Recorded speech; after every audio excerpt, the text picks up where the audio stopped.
The whispers cut like knives, slicing through the crowded high school hallway as Mia Thompson walked past. "Freak," someone hissed, loud enough for her to hear but quiet enough to dodge blame. By lunch, the word "dyke" was scrawled in Sharpie on her locker, the black ink bleeding into the metal like a wound. Mia, 17, with her chestnut hair tied back and brown eyes that held a quiet storm, wasn't surprised.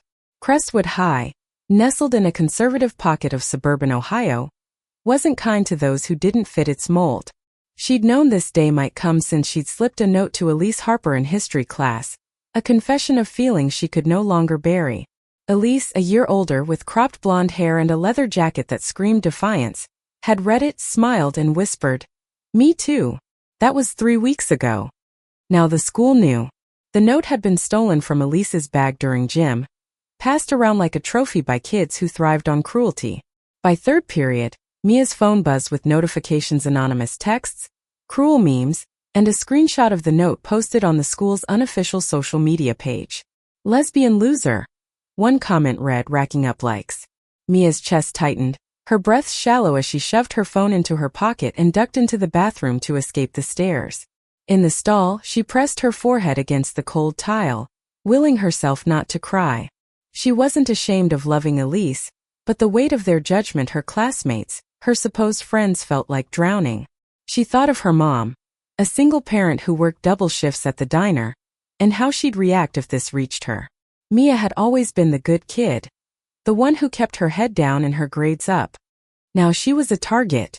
The bell rang and Mia forced herself out, avoiding eye contact as she headed to English. That's when she saw Elise, leaning against the wall outside the classroom, her green eyes scanning the crowd until they landed on Mia. Elise's face softened, but there was a fire in her gaze, a promise of fight. "You okay?" she asked, her voice low, steady. "No," Mia admitted, her voice barely a whisper. "They're destroying me." Elise stepped closer, her hand brushing Mia's arm, a touch that felt like an anchor. "They don't get to win," she said. "Not today. Not ever." In English, their teacher, Miss Carter, a young woman with a knack for spotting tension, noticed Mia's hunched shoulders and Elise's protective stance. She assigned a group project on the Scarlet Letter, pairing Mia and Elise together, perhaps sensing they needed each other. The class groaned, but Mia felt a flicker of relief. At least she had Elise. After school, they met at the town's old park, a place where kids rarely went anymore, its swings creaking in the autumn breeze. Elise sat on a bench, pulling Mia down beside her. "I'm sorry," Elise said, her voice thick.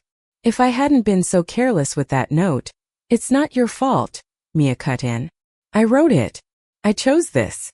Elise shook her head, her jaw tight. "You shouldn't have to choose between being yourself and being safe."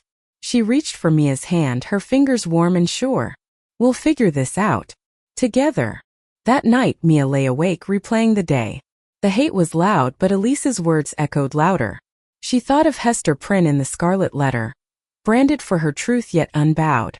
Mia wasn't sure she could be that strong, but with Elise she wanted to try. The next day, the harassment escalated. A group of jocks, led by Tyler, a senior with a cruel streak, cornered Mia by the cafeteria. "You and your girlfriend think you're special," he sneered, his friend snickering. Mia froze, her heart pounding, but before she could respond, Elise appeared, stepping between them. "Back off, Tyler," Elise said, her voice low and dangerous, "or I'll make sure everyone knows about that time you cried in gym freshman year." Tyler's face reddened, but the crowd's laughter turned on him. He backed away, muttering threats, but Elise didn't flinch. Mia watched, her fear mingling with awe. Elise wasn't just fighting for herself, she was fighting for them both. By the end of the week, the school's atmosphere was a pressure cooker. Mia and Elise worked on their project in the library, their heads bent over books, but the whispers followed them. Mia noticed Elise's hands tremble slightly as she wrote, a crack in her tough exterior. "You don't have to be strong all the time," Mia said softly. Elise looked up, her eyes glistening. "I'm scared too, Mia. But I'd rather be scared with you than safe without you." Those words lodged in Mia's heart, a lifeline. As they left the library, a teacher's aide approached, her expression grim. "Principal wants to see you both," she said. Mia's stomach dropped. This wasn't just about the note anymore. Something bigger was coming, and she wasn't sure they were ready. The principal's office smelled of stale coffee and bureaucracy. Mia sat rigid in a stiff chair, Elise beside her, their knees brushing under the desk. Principal Hawkins, a middle-aged man with thinning hair and a penchant for avoiding conflict, cleared his throat.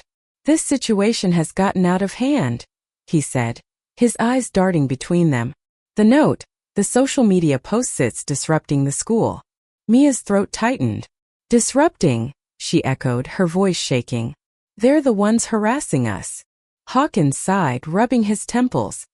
"I'm not saying you're at fault, Mia, but we have to consider the community's values. Parents are calling, upset about your relationship." Elise leaned forward, her voice sharp. "So what? You're punishing us for being who we are." "No one's being punished," Hawkins said quickly, but his tone lacked conviction.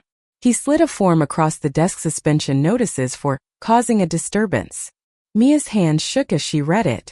This wasn't just unfair. It was a betrayal. Outside, Elise kicked a trash can, her anger spilling over. "They're cowards," she spat. "They'd rather silence us than deal with Tyler and his goons." Mia clutched the suspension notice, her eyes burning. "What do we do now?" Elise's expression softened. "We fight back. Not with fists, but with something they can't ignore."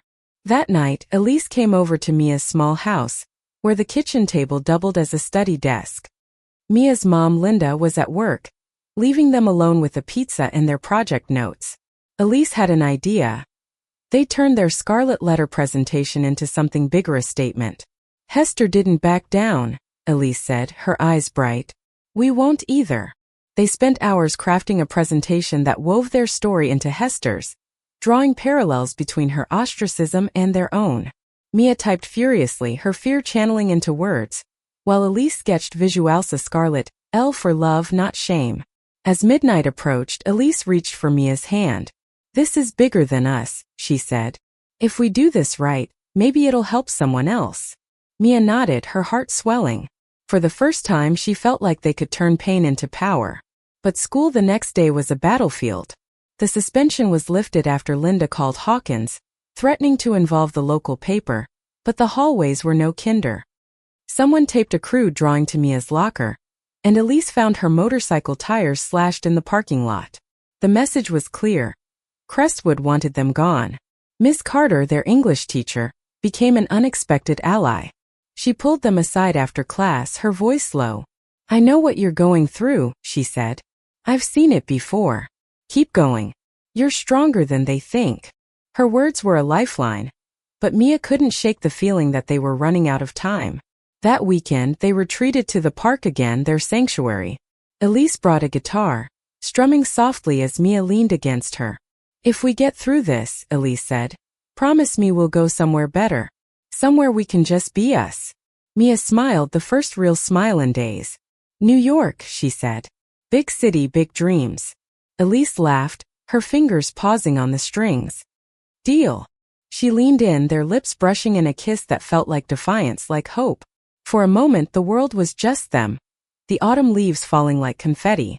But Monday brought a new blow. Tyler's crew had escalated their campaign, spreading rumors that Mia and Elise were planning something disruptive for the project presentation. The school board caught wind and Hawkins called them in again, this time with a warning. No politics in the classroom. Mia's heart sank. Their presentation wasn't politics, it was their truth. Elise's jaw clenched, but she stayed silent, her hand finding Mia's under the table. They left the office with a choice: tone down their project or risk expulsion. At home, Mia broke down, tears soaking her pillow. She called Elise, her voice trembling. "What if we can't change anything? What if this is all we get?" Elise's voice was steady, fierce. "Then we make them listen anyway. We're not invisible, Mia. Not anymore." By Sunday night, they'd rewritten the presentation, keeping it subtle but sharp. They'd tell their story through Hester's, letting the parallels speak for themselves. Mia felt a spark of hope but also dread. The presentation was in 2 days and the school was a powder keg. Something was going to break, she just didn't know what. The auditorium was a sea of restless students, their whispers buzzing like static as Mia and Elise set up their projector. Mia's hands trembled as she adjusted the slides, each one a piece of their story disguised as literary analysis. Elise stood beside her, her posture defiant, but Mia caught the flicker of nerves in her eyes. Miss Carter introduced them, her voice firm. Mia and Elise will present on the Scarlet Letter and its themes of identity and societal judgment. A few snickers rippled through the crowd, but Miss Carter's glare silenced them. Mia took a deep breath, her heart hammering. This was their moment. L. Hester Prynne wore a scarlet letter for love, Mia began, her voice shaky but growing stronger. She was judged, shamed, but she never stopped being herself. The slides shifted, showing their scarlet L bold, unapologetic. Elise took over, her voice steady as she drew parallels to modern-day ostracism, her words carefully chosen but cutting. The room was silent, then restless. Tyler stood up, interrupting. "This is propaganda," he shouted, his friends jeering. "They're just pushing their agenda." Miss Carter stepped forward, but Elise was faster. "It's not an agenda," she said, her voice ringing. "It's our lives. You don't get to erase us." The room erupted. Some students clapped, others shouted back. Mia's knees buckled, but Elise's hand on her back kept her upright. Miss Carter restored order, but the damage was done. Their truth was out, raw and undeniable. After class, the fallout was immediate. Hawkins called them in again, his face red.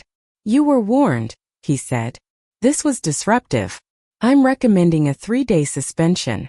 Mia's vision blurred with tears, but Elise grabbed her hand.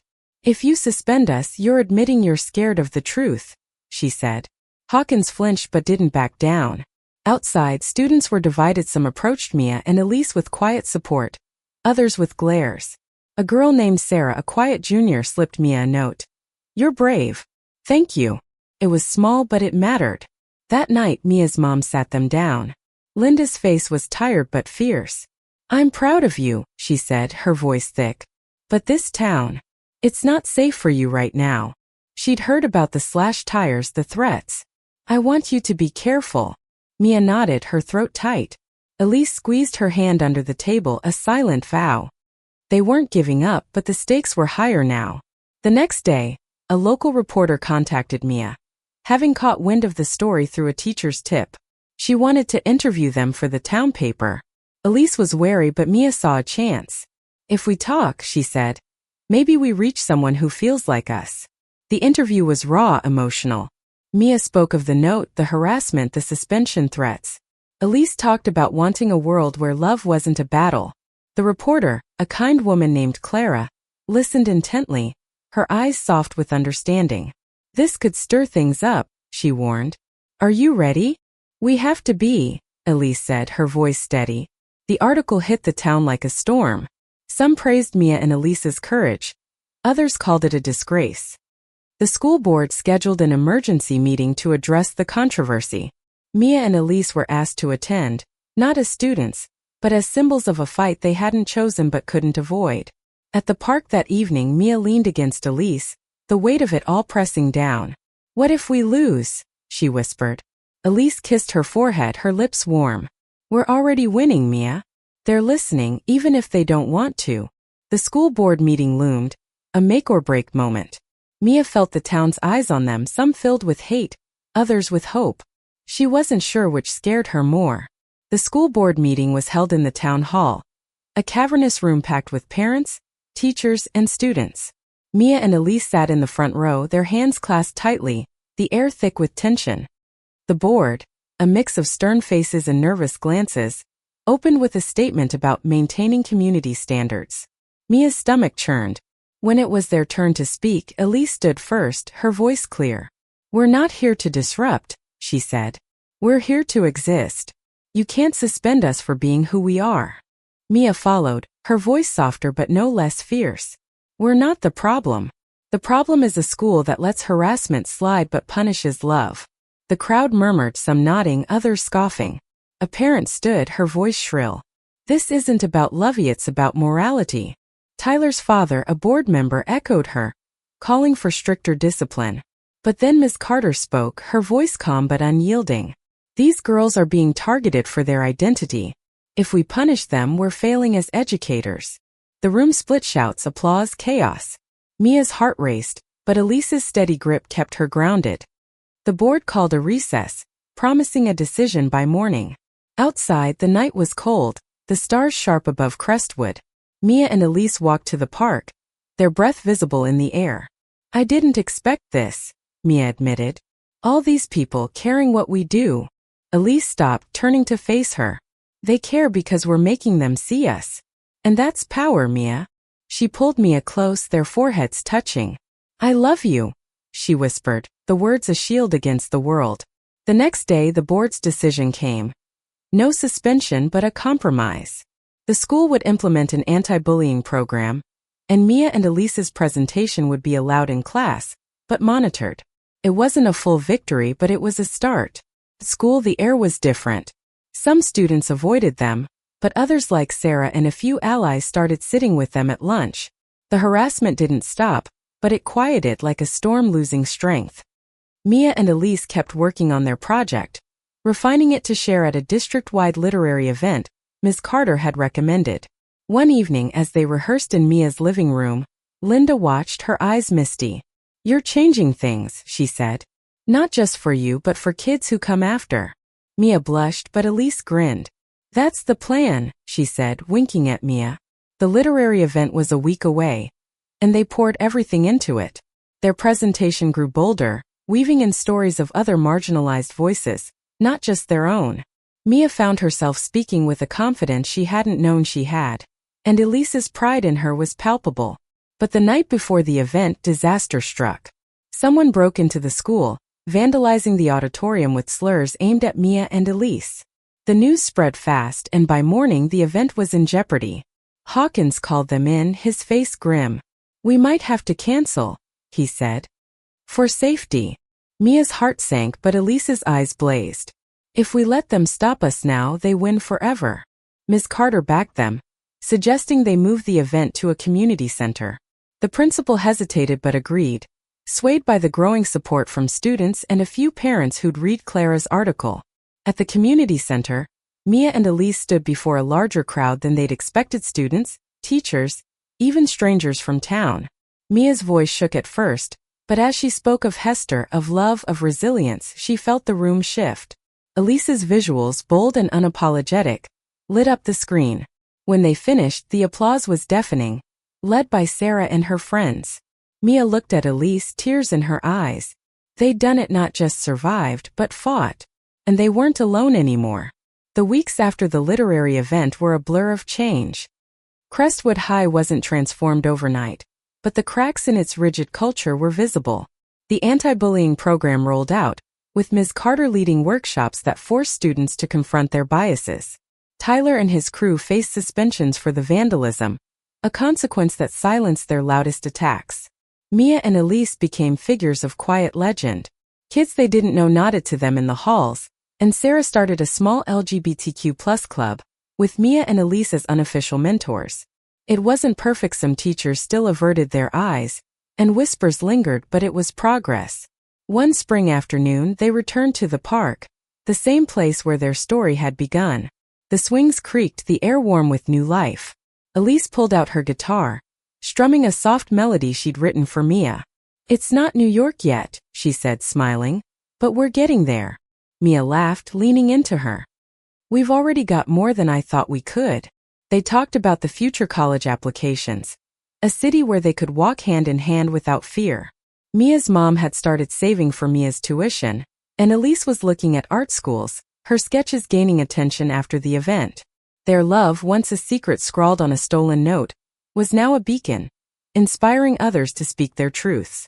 At graduation, Elise walked across the stage first, her leather jacket swapped for a cap and gown, her grin defiant.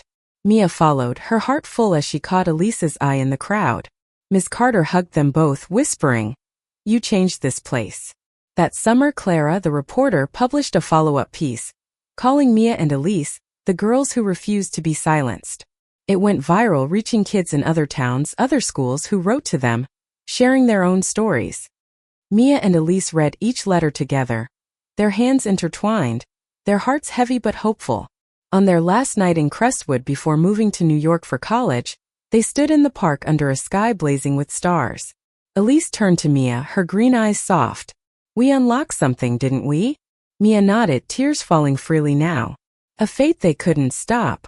They kissed, the world quiet around them, and in that moment they knew. Their love wasn't just theirs anymore. It was a spark, a ripple, a revolution. And it would keep burning, lighting the way for others long after they'd left Crestwood behind. Thank you for listening. Like and subscribe to get notifications about next videos.